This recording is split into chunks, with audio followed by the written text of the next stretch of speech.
Vamos a ver en esta ocasión el tema de la estabilidad transversal del barco, que viene en el libro, pero en realidad no viene explicado en profundidad, aunque la normativa tampoco lo exige. Pero algunas de las preguntas que hay en el examen sí que analizan o piden el análisis de este tema. Entonces vamos a verlo, es muy sencillo, vamos a verlo rápidamente.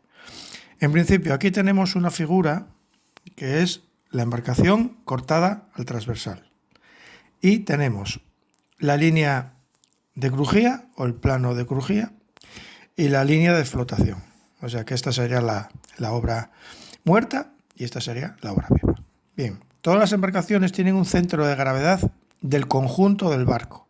El conjunto del barco, su centro de gravedad, supongamos que está aquí. Y al mismo tiempo, la parte sumergida, esta parte de aquí, la parte sumergida llamada también carena, esta parte sumergida también tiene al mismo tiempo un centro de gravedad, que supongamos que es este. Bien, ¿por qué flota la embarcación y por qué se mantiene estable? ¿Por qué? A ver, sobre el centro de gravedad de la embarcación recaen, digamos, todos los pesos o el desplazamiento de la embarcación. Y en C, o el centro de carena, el centro de la parte sumergida, coinciden todos los empujes. Por ahí está Arquímedes, explicando el tema, ¿vale? Y por eso, al coincidir las dos fuerzas una enfrente de otra, el barco se mantiene estable y a flote. Obviamente, el centro de gravedad baja si los pesos de a bordo bajan y sube si los pesos de a bordo suben. Aquí tenemos otro punto, que este punto no se mueve por razones obvias, que es la quilla, que vamos a llamarla K. Bien, veamos otra lámina. En este caso, la embarcación ha escorado por razón de viento o de olas. Obviamente, si se escoró porque se trasladó un peso de lado, pues claro, la embarcación se va a quedar de esta manera, si le ponemos un peso aquí. Pero vamos a poner que no hay un desplazamiento de un peso, sino que por razones de viento o olas, la embarcación escora. Bien, ¿qué es lo que ocurre? Si aquí mantenemos los pesos o el desplazamiento de la embarcación que comentamos antes, y aquí, por ejemplo, coincide el punto C, que es el centro de gravedad de la parte sumergida, aquí coinciden los empujes. Entonces observamos que si tiramos de las dos flechas, la embarcación tiene tendencia a adrizar, o sea, la embarcación se va a poner derecha de nuevo. Pero puede ocurrir que el punto C o el centro de carena se desplace para aquí.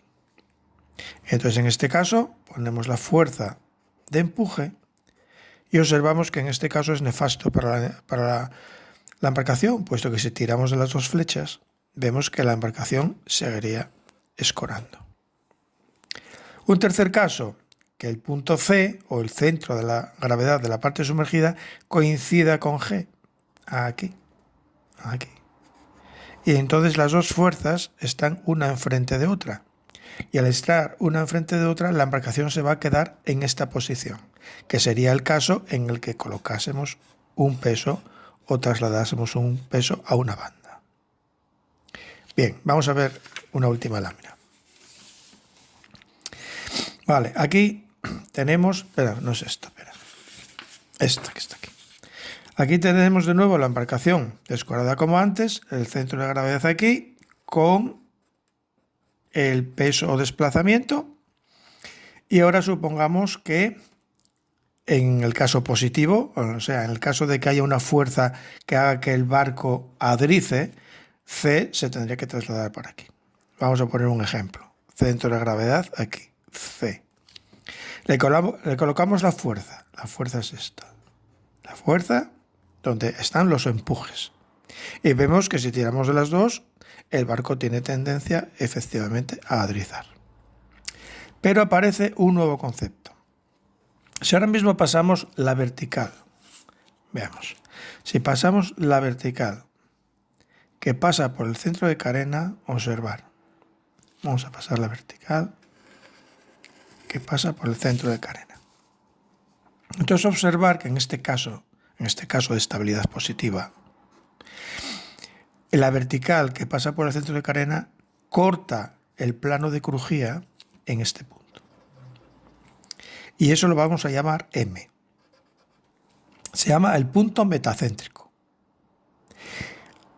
Claro, en este caso, aquí no hay punto metacéntrico, porque no, la vertical que pasa por C es el plano de crujía. Pero en este caso, el punto metacéntrico aparece aquí. Y ahora tenemos tres principales puntos. M, punto metacéntrico. G, centro de gravedad de la embarcación. Y K, la quilla. Bien, la mínima teoría que se puede estudiar sobre este tema, observamos siempre K, G y M, puede ser esto que está aquí. Mirad. Si el KM, o sea, si el KM, esta distancia, es mayor que el KG, o sea, si es mayor que esto, es ok.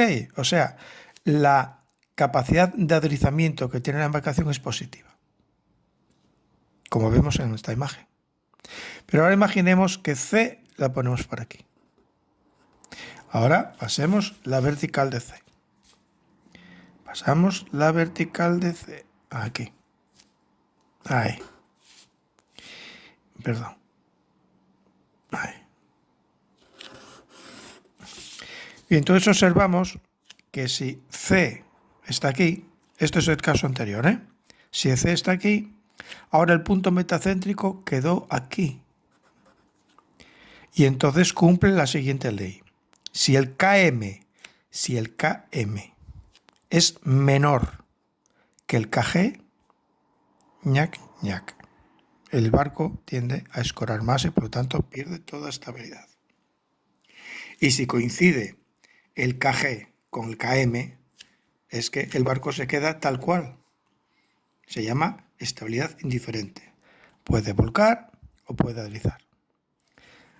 Después, otra cosa que es importante que tengáis en cuenta. A veces se refiere uno al GM. El GM es la distancia que hay entre el centro de la embarcación y el punto metacéntrico. Si el GM es muy grande, o sea, imaginaros que M en vez de estar aquí, estuviese aquí. Entonces, esta embarcación sería dura, tendría la capacidad de deslizamiento muy dura, muy rápido, muy fuerte.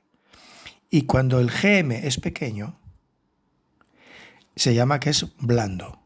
La embarcación adriza de manera lenta. Hay un nombre también que se dice a nivel náutico que se dice se duerme en las bandas. Bueno, pues estas son las tres cosas o las cositas que pienso que deberíais atender con el fin de poder asumir cualquier pregunta que nos hagan en los exámenes. En el segundo examen que tenéis en el libreto, hacen una pregunta de este tipo. Pienso que es ilegal esa pregunta, porque ya os pondré en el grupo lo que dice exactamente el BOE al respecto, diciendo sin análisis. Esto es un análisis, sin duda alguna. Pero bueno, ellos siguen insistiendo. Así que, por favor, tened en cuenta estos datos o estos conceptos, repetir el vídeo las veces que hagan falta, con el fin de poder asumir en un momento determinado las preguntas que al respecto nos quieran hacer en el próximo examen. Venga, un saludo.